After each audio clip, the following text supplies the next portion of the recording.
নমস্কার, আমি doctor major Narayan Bhattacharya. আসল হেলথে আপনাদের সকলকে স্বাগত। আমরা এখন যে সেশনের মধ্যে দিয়ে যাচ্ছি সেটা হচ্ছে স্ট্রেস ম্যানেজমেন্ট সেশন।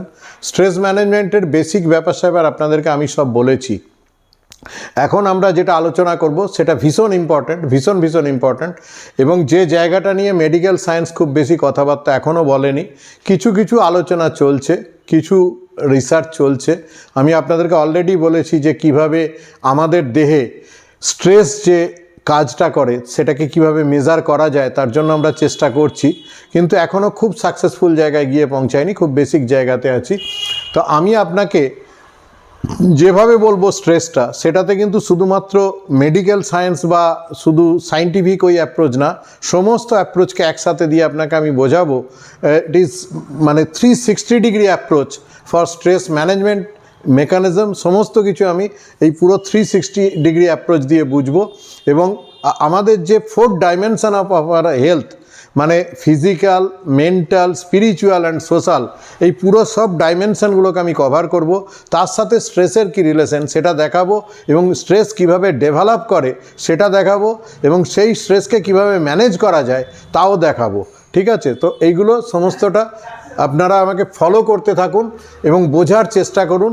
জীবনে ভীষণভাবে ইম্পর্ট্যান্ট এই স্ট্রেস মেকানিজম অফ স্ট্রেস। যদি বুঝতে পারেন তাহলে আপনি খুব সহজে একে ম্যানেজও করতে পারবেন। সুতরাং মেকানিজম অফ স্ট্রেস এটা আমাদের এখনকারের টপিক। সো একটা জিনিস খেয়াল করুন যে এই যে ইউনিভার্স যেখানে আমরা আছি, এই ইউনিভার্স পুরোটা ব্যালেন্সের ওপর চলছে। কিন্তু আপনি যদি পুরো আমাদের এই চন্দ্র, সূর্য, গ্রহ, তারা, গ্যালাক্সি সমস্তকে দেখেন, তাহলে সমস্ত দেখবেন একটা ব্যালেন্সের ওপর দাঁড়িয়ে আছে। ঠিক সেইভাবে আমাদের যে বডিটা, সেটাও একটা ব্যালেন্সের ওপর চলে। সমস্ত অর্গান, আমাদের বডিতে অনেক সিস্টেম আছে।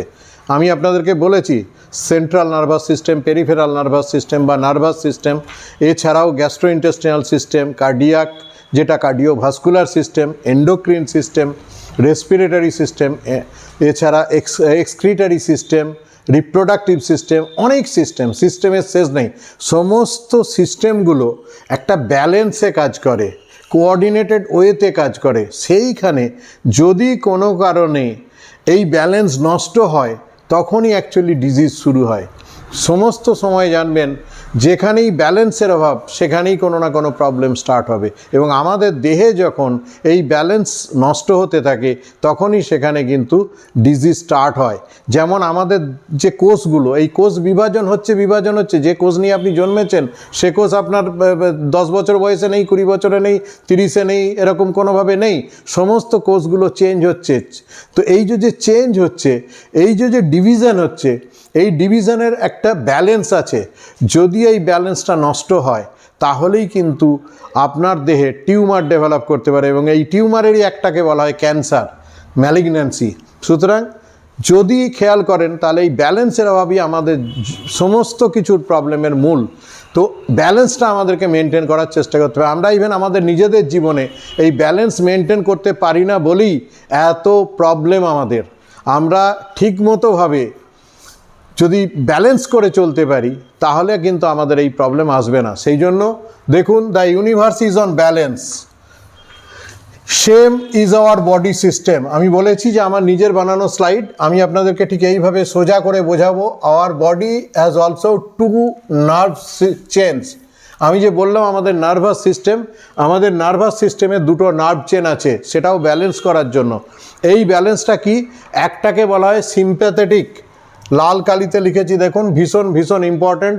সিম্প্যাথেটিক, যত আমাদের স্ট্রেসফুল সিচুয়েশন লাইফে, যত স্ট্রেস, যত কিছু দেখছেন, যত কিছু প্রবলেমকে সলভ করার আমরা চেষ্টা করছি, সেখানে এই nervous system, sympathetic nervous system আমাদেরকে হেল্প করছে এবং আমরা আমাদের ডে টু ডে লাইফে প্রতিটা মুহূর্তে যতক্ষণ আমরা জেগে আছি, ততক্ষণ এই সিম্প্যাথেটিক অ্যাক্টিভিটি হতে থাকে এবং আমাদের আজকের জীবনে সিম্প্যাথেটিক অ্যাক্টিভিটি না, ইট ইজ ওভার অ্যাক্টিভিটি। এই ওভার অ্যাক্টিভিটি হচ্ছে বলেই আমাদের ব্যালেন্স নষ্ট হচ্ছে। সুতরাং এই সিস্টেমটাকে বলা হয় হিটিং সিস্টেম। আর একটা সিস্টেম আমাদের বডিতে ঠিক পাশাপাশি আছে, দ্যাট ইজ কল্ড প্যারাসিম্প্যাথেটিক। এই দেখুন parasympathetic, and also call cooling system. তো একটা হলো হিটিং সিস্টেম আর একটা হলো কুলিং সিস্টেম। এই হিটিং সিস্টেম আর কুলিং সিস্টেম একজন আরেকজনকে ব্যালেন্স করে। যদি আপনি এদের মধ্যে ইকুইলিব্রিয়াম বা ব্যালেন্স নষ্ট করে ফেলেন তাহলেই কিন্তু আপনার ডিজিজ মানে লস অফ ইজ, আপনার বডির সিস্টেমের, আপনার প্রত্যেকটা সেলের আপনার লস অফ ইজ শুরু হবে এবং সেখান থেকে ডিজিজ শুরু হবে। এবং আপনার বডিটা যে 14 ট্রিলিয়ন সেলস দিয়ে তৈরি, তাদের মধ্যে কোঅর্ডিনেশনটা নষ্ট হতে শুরু করবে। সেই জন্য যদি normally our balance is maintained, কিন্তু যদি এই ইকুইলিব্রিয়ামটা কোনো কারণে নষ্ট হয়, if this equilibrium is lost, then there will be wear and tear and damage of our health. ওইখান থেকেই উইয়ার অ্যান্ড টিয়ার শুরু হলো এবং ওখান থেকেই আমাদের হেলথ সিস্টেম ডিস্টার্ব হতে শুরু করলো, লস অফ ইজ শুরু হলো। এই সিস্টেমটাকে যদি আপনি খেয়াল রাখেন তাহলে আপনি বুঝতে পারবেন যে কিভাবে আমাদের বডি ড্যামেজ হতে থাকে। জাস্ট ফর এক্সাম্পল, আমি একটা এক্সাম্পল আপনাকে আমি দেখিয়ে দিচ্ছি। আমাদের নর্মাল হার্টবিট হচ্ছে 72 থেকে 75 বার, 75 টাইমস আমাদের হার্টবিট হয় 1 মিনিটে। তাহলে একটা হার্টবিট হতে সময় লাগে 60 সেকেন্ড, মানে 1 মিনিট। 60/75 যদি করেন তাহলে হচ্ছে 0.8 সেকেন্ড। 0.8 সেকেন্ড হার্টবিট যে হয়, এর মধ্যে দুটো ফেজ আছে, একটাকে বলে সিস্টোলিক ফেজ আর একটাকে বলে ডায়াস্টোলিক ফেজ। আপনারা যখন দেখেন যে একটা ব্লাড প্রেশার মাপা হয় তখন দেখবেন সিস্টোলিক বা ডায়াস্টোলিক ব্লাড প্রেশারের দুটো প্যারামিটার বলা হয়। 180 এই 120/80 বলা হয় অনেক সময়। 120টা হচ্ছে সিস্টোলিক, আমরা যে প্রেশারটা বলি, আর 80টা হচ্ছে ডায়াস্টোলিক। সেই জন্য সিস্টোলিক আর ডায়াস্টোলিক দুটো ফেজ থাকে। এই 0.8 সেকেন্ডের সিস্টোলিক ফেজ কত? 0.3 সেকেন্ড। আর ডায়াস্টোলিক ফেজ কত? 0.5 সেকেন্ড।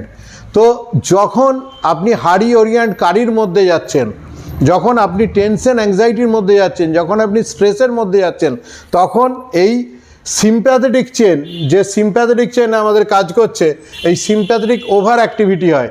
যেই মাত্র সিম্প্যাথেটিক ওভার অ্যাক্টিভিটি হবে সঙ্গে সঙ্গে হার্টবিট বেড়ে যাবে। ফর এক্সাম্পল, ধরুন আপনি কিছু টেনশন অ্যাংজাইটি করেছেন, হারিওরি কারি হয়েছে, তার জন্য আপনার হার্ট রেটটা 75 জায়গায় 100 হয়ে গেল। তো যদি 100 হার্টবিট হয় তখন আপনার একটা সাইকেল, একটা হার্টের সাইকেলের সময় কত না 60/100। 60/100 মানে হচ্ছে 0.6 সেকেন্ড। তাহলে 0.8 সেকেন্ড থেকে এই টাইমটা হয়ে গেছে 0.6 সেকেন্ড। জেনে রাখুন যে heart beat increases, heart rate increases at the cost of diastole only. তার মানে এই যে ডায়াস্টোলিক ফেজ 0.5 সেকেন্ড, এই 0.5 সেকেন্ড ডায়াস্টোলিক ফেজটা কমে যাবে, সিস্টোলিক কখনো কমবে না। কারণ সিস্টোলিক ফেজে হার্ট ব্রেনকে সাপ্লাই করছে, মোস্ট ভাইটাল অর্গান হেডকোয়ার্টারকে দিচ্ছে এবং বাকি বডিটাকে সাপ্লাই করছে।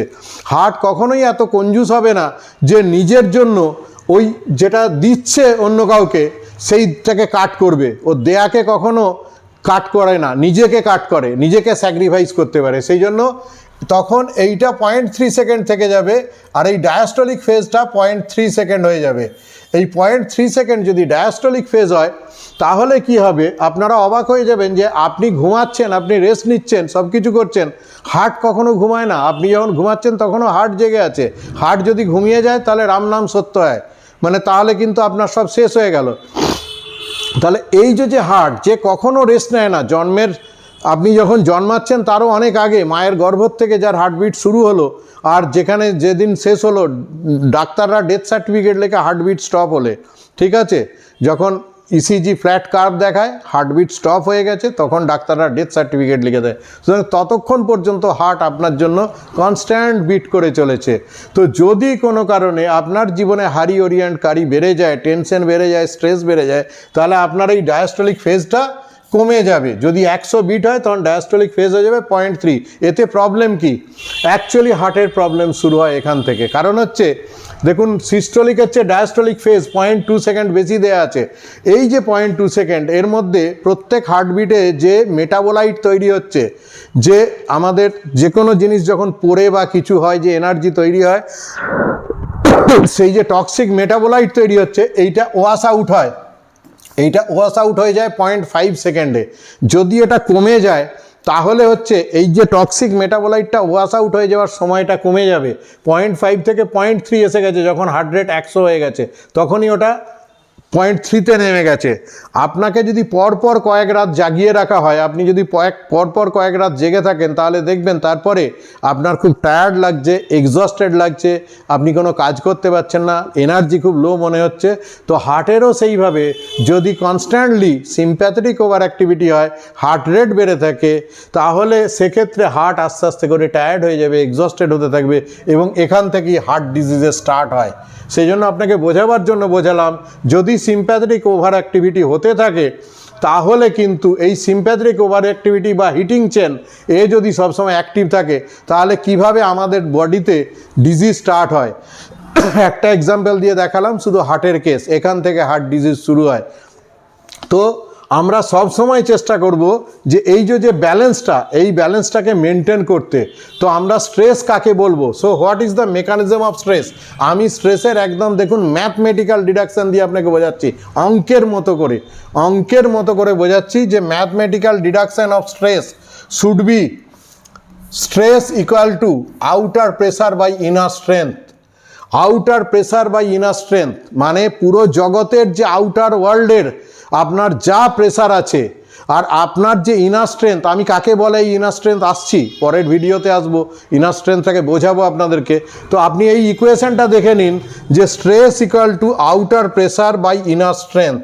যদি যেটা বেশি হবে সেই অনুযায়ী আপনার স্ট্রেসটা ফ্লাকচুয়েট করবে, ঠিক আছে? তো এটা অনেকটা বেল শেপেড কার্ভ হয়। ধরুন এই স্ট্রেস এরকমভাবে এই রকম কার্ভ হয়, স্ট্রেস বাড়ছে, ঠিক আছে, একটা অপটিমাম জায়গা আসবে 50% পর্যন্ত স্ট্রেস যদি হয় তাহলে সেটাকে অপটিমাম স্ট্রেস বলবো। ততক্ষণ পর্যন্ত আপনার এফিসিয়েন্সি বাড়তে থাকবে। ধরুন পড়াশোনার সময়, পরীক্ষার সময় আপনার স্ট্রেস বাড়ছে, তো এক্সাম ভালো হবে যদি কিছুটা পর্যন্ত 50% পর্যন্ত আপনি স্ট্রেসে যান। কিন্তু 50%-এর যদি বেশি স্ট্রেস বাড়ে তখন আপনার এফিসিয়েন্সি কমতে থাকবে, আপনার তখন ড্যামেজ হতে শুরু করবে। সেই জন্য এটাকে বললাম বেল শেপেড কার্ভ। এই কার্ভটাকে ওই জন্য বলা হলো বেল শেপেড, মানে একটা ঘন্টার মতো কার্ভ। যদি স্ট্যাটিস্টিক্স আপনারা দেখেন বা পড়েন বা ম্যাথমেটিক্সে যান, তাহলে এটাকে বলা হয় bell shaped curve. So up to 50% stress আমরা বলতে পারি। অপটিমাম স্ট্রেস কত পর্যন্ত? না 50% পর্যন্ত। তো এরপরে আমি যাব যে what is outer pressure and inner strength, আমি পরের ভিডিওতে আসছি, এবং আপনারা যদি দেখেন তাহলে বুঝতে পারবেন যে এটা আমি একদম অঙ্ক করে আপনাকে, যেটা এখনও পর্যন্ত মেডিকেল সায়েন্স ওই জায়গায় পৌঁছায়নি, আপনাকে আমি দেখাবো যে কিভাবে এই স্ট্রেস ডেভেলপ করছে এবং মেকানিজমটা কি, এবং আপনি কীভাবে এটাকে ম্যানেজ করতে পারেন, তার ফুল ফর্মুলা আপনাকে আমি দেবো। সেই জন্য দেখতে থাকুন, বুঝতে থাকুন, প্রয়োজনে নোট করতে থাকুন, এবং যদি মনে হয় ভালো লাগছে তাহলে আরও 5 জনকে জানান, কারণ এ দিয়ে আমরা জগতের কল্যাণ সাধনে কাজে লাগতে পারবো। স্বামীজি বলতেন যে আমাদের 5 জনকে সাহায্য করাই আমাদের কাজ, 5 জনকে সাহায্য করার মধ্যে দিয়ে আমরা ভালো থাকবো, 5 জনের হিতের মধ্যে দিয়ে আমাদের হিত হবে। সেজন্য 5 জনের মঙ্গল হোক, হিত সাধন হোক, আমরা সেই চেষ্টাই করব। 5 জনকে হেল্প করুন, বোঝানোর চেষ্টা করুন। হ্যাঁ, আমি পরের ভিডিওতে আসছি what is outer pressure by inner strength. ধন্যবাদ, ভালো থাকুন।